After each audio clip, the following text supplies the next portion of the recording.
Buon pomeriggio, bentrovati a tutti in campo web per parlare anche oggi di sport, oggi di calcio. Parleremo perché sarà una puntata dedicata interamente al derby di Verona, derby tra Verona e Chievo. Ne avevamo già accennato ieri di questo importante incontro che si sta vivendo a Verona, e chi meglio del nostro ospite ce lo può raccontare. Lui è Andrea Spiazzi, che lo saluto molto volentieri. Buongiorno Andrea. Buongiorno Giorgio, ciao a te e a tutti i tuoi amici telespettatori. Ecco, allora dicevo proprio, chi meglio di te non può raccontarci le attese di questo derby, come si sta vivendo a Verona questo derby, chi è la favorita nel derby, se ci sono gli sfottò fra le due fazioni. Raccontaci tutto del derby di sabato. Ricordiamo che si giocherà alle 18 al Bentegodi e gioca in casa il Verona. Prego Andrea Spiazzi.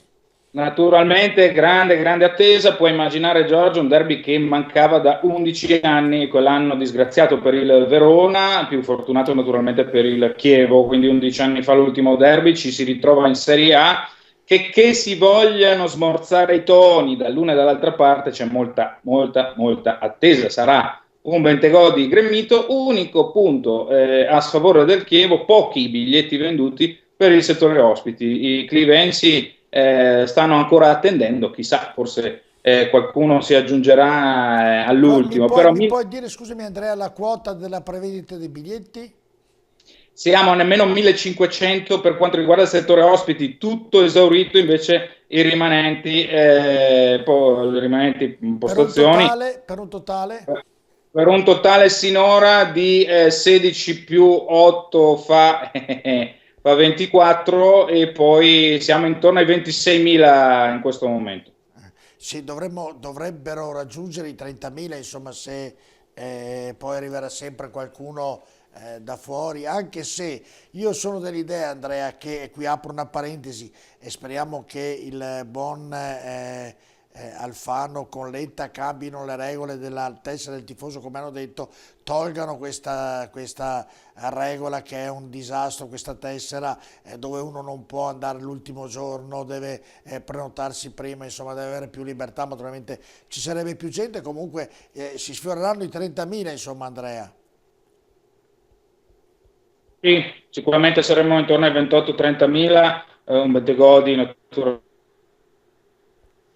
che accoglie il Verona in casa, e chiaramente se guardiamo la classifica, mi chiedevi il pronostico, insomma la favorita chiaramente è il Verona, anche se devo dirti che non ho mai visto in questi anni a seguito del calcio, specialmente del calcio giallo-blu, tanta scamanzia da parte di una società, quella del Verona, che da quando si parla di questa partita continua a dire, evidentemente istruita dall'ufficio comunicazione, il Chievo è favorito, sarà dura, il Chievo è favorito. Insomma, è una sorta di litania. Il mio amico Giovanni Gardini o il buon, anche l'altro mio amico Andrea Mandolini. Senti, però al di là di tutto il Verona 6 vittorie in casa, e quindi il ruolino è straordinario, insomma, per la squadra che tu sei tifoso, perché tu sei tifoso del Verona. Si vede scritto sulla fronte che c'è scritto Verona, eh?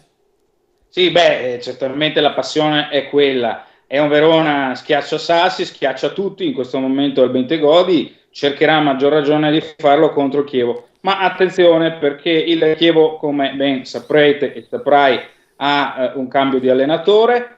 Corini è bravo a toccare i nervi scoperti dei ragazzi, lo ha già fatto l'anno scorso, è tornato carico di voglia e di entusiasmo, e ha anche un po' acceso i toni per questa gara in termini assolutamente sportivi, però facendo capire che vuole iniziare subito alla grande. Quindi sarà un duello tra la difesa del Chievo, probabilmente schierata con tre centrali, e che andranno a cercare di disinnescare Toni e Iturbe oppure Martigno, ma soprattutto il duello tra due amici che hanno giocato assieme quali Dainelli e Toni soprattutto. Ascoltami Andrea, proprio hai parlato di Tony, lì è diventato un idolo, nessuno avrebbe mai pensato, vista l'età che ha oltre 36 anni, riuscisse a essere l'uomo squadra, l'uomo determinante del Verona.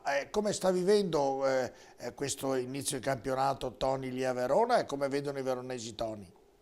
Beh, hai detto tu, determinante, assolutamente determinante. Lui ha segnato 5 reti, ma ne ha fatte segnare 7, conquistandosi 3 rigori. Al di là dei numeri, è una presenza, intanto fisicamente, nessuno si aspettava un Toni che reggesse su questi livelli, ma è una presenza, è un secondo allenatore in campo e si vede che anche lo è al di fuori del campo. Cioè l'obiettivo del Verona, quello di acquistare un campione che potesse comunque far valere anche il peso dei suoi gol, è un obiettivo pienamente centrato fino a questo momento. Allora facciamo subito gli indovinelli al mio amico Spiazzi. Dimmi i primi due allenatori che sono incontrati in Serie A, uno allenatore del Chievo e l'altro del Verona, vediamo. Dobbiamo risalire a Malesani e Del Neri. Risultato della partita di andata, risultato della partita di ritorno.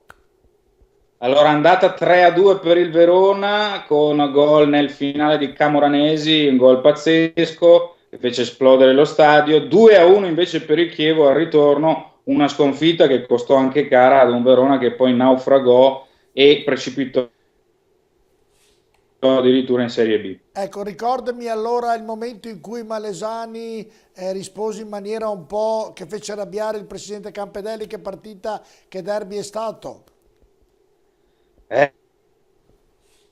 Adesso mi chiedi troppo, è stato un derby, allora, ma quale di questi due dici? È Sì, stato poi, il primo derby. esatto, uno dei due, sì, uno dei due è stato, Sì, vediamo. sì, no, no, no, è stato il primo dei derby quando lui disse se il Verona vincerà esulterò, correrò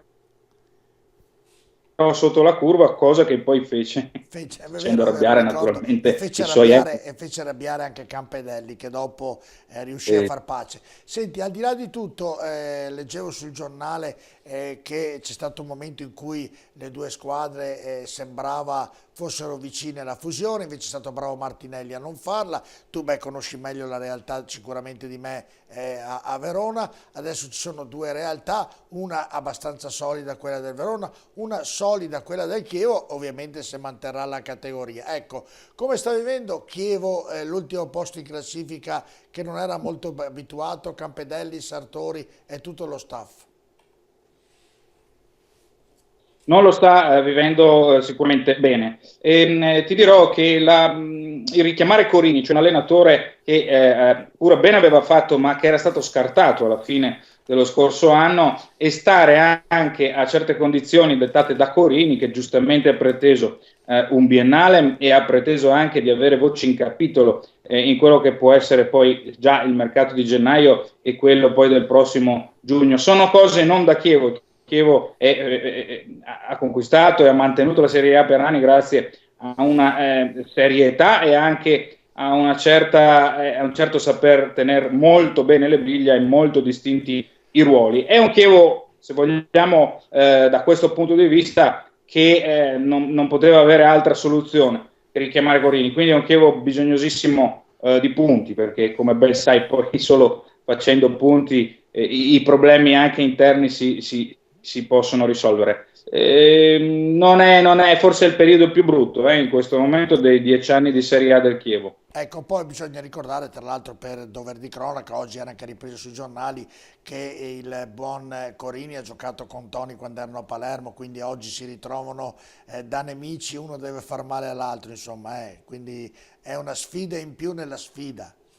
Assolutamente, ma se c'è una persona veramente brava e capace di saper, come dire, contenere anche magari qualche momento un po' così che potrebbe esserci di euforismo alla Malesani, se vogliamo capirci, che in questo momento non andrebbe particolarmente bene, è proprio Luca Toni che fa valere non solo l'amicizia con altri, ma anche fa valere quello che prima di tutto è il confronto sul campo con serenità, anche dispensando serenità all'interno dell'ambiente. Ultima domanda, e ovviamente ti ringrazio di questo collegamento. Andrea, la città come sta vivendo? Vive come fosse, non so se tu hai mai visto il derby più sentito in Italia da parte delle tifoserie è quello di Genova, dove si vive una maniera incredibile, perché io l'ho vissuto, lo so. A Roma anche, ma un po' meno. Però ci sono 4 derby in Italia: a Genova, Sì. Torino, Roma, Milano. E aggiungiamoci Verona. Ecco, a Verona come vive la città? La gente non se ne frega niente, vive normalmente, oppure nei bar, nei locali Allora, si parla della sfida di sabato? Giorgio, ti ho perso per un attimo in voce, io.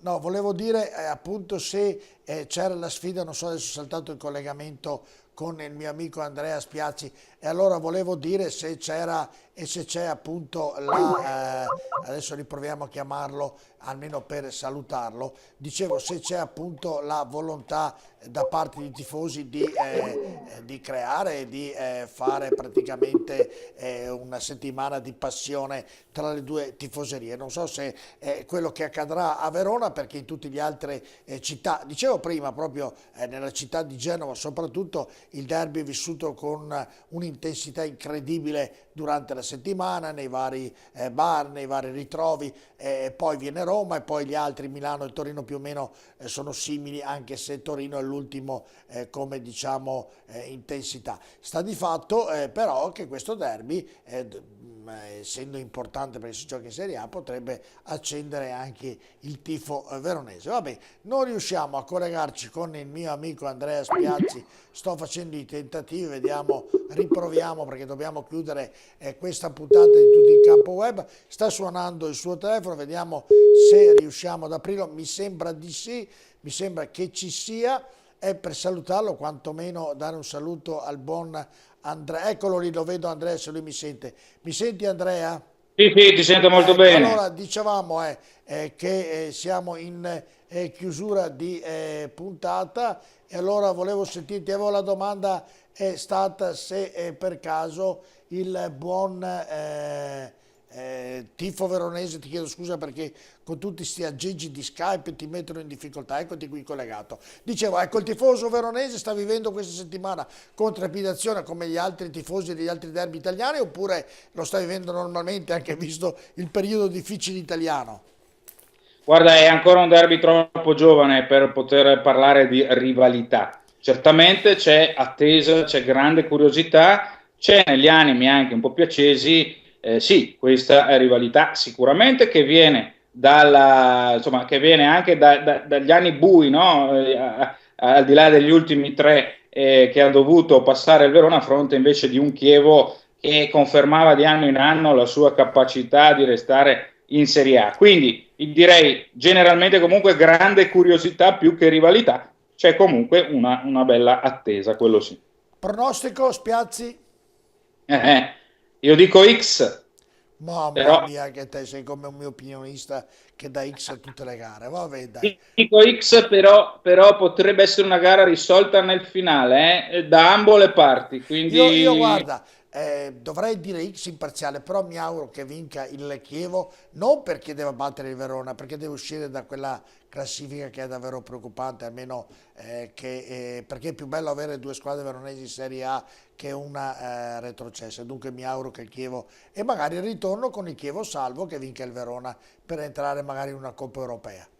Va bene come sarebbe. pronostico? Sì, però a me va benissimo, Va bene, guarda. Grazie Andrea Bene, Spiazzi, come ciao a sempre molto tutti, gentile.